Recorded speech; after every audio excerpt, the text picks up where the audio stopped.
बाबू जब बैठल बड़ा फ्री फायर खेलता अब तोरिया ना करतो ए मर दे तू के हुआ हमरा घर के बीच में बोले वाला हो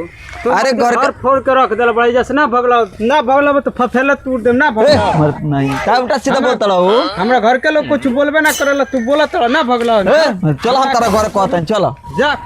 चलो कहते हैं तारा माई से जा ना कोई ए सुना ना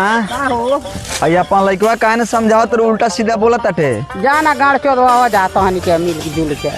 ना आते एकरा के तो किया होवे गोड़िए तूर दी मार के तो समझा दे एकरा के उल्टा सीधा बोलत ताटे हां तो जा पीटबो करला ओकरा संग बोलत ताला तो हमहू इनकरा के मारे लगे एक बात जान लियो समझा दे इनकरा के तो मारबा तन तूर तोरी के झांटा ले बानी देखत नु बड़ा झांटा तो लागत पीछे ना तो समझेबू ना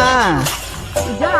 हम तोरी के झांटा ले बानी ओई से मारे लागत तोरे से तो इस झंकट से हम ओकर मन बढ़ा के रख देल पड़ जा त मन ना बढ़ी हम तोरी के झांटा से तारक मारे लागो एक लइकन के समझाल जाला रखल जाला हां हम तोरी के झांटा से तारक मारे लागो का कोनी ओकर से खाली कोनी एक तो जे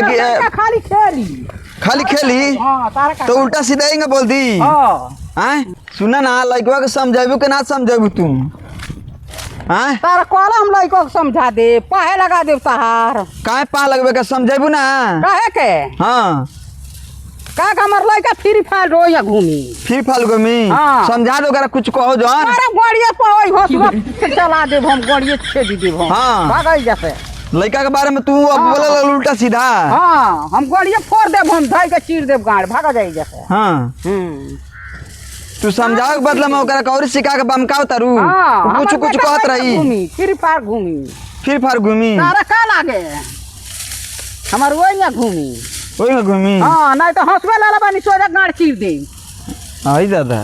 हां कौन लड़का के खियावे ला कामा के हमरा बेटा के ना खियाला तो समझा दो उल्टा सीधा काहे बोली कोनो तुरा ना खियावे ला ना खियाला तो सबके अपने खाला तो उल्टा सीधा मत बोला ओकरा समझा दिया आज का बात से तुरा तो नहीं हां तो समझा दे गरीब मत हो समझा दो ओकरा के कोई चल हम तू नहीं कोनो मुखिया ना कमाई चला बा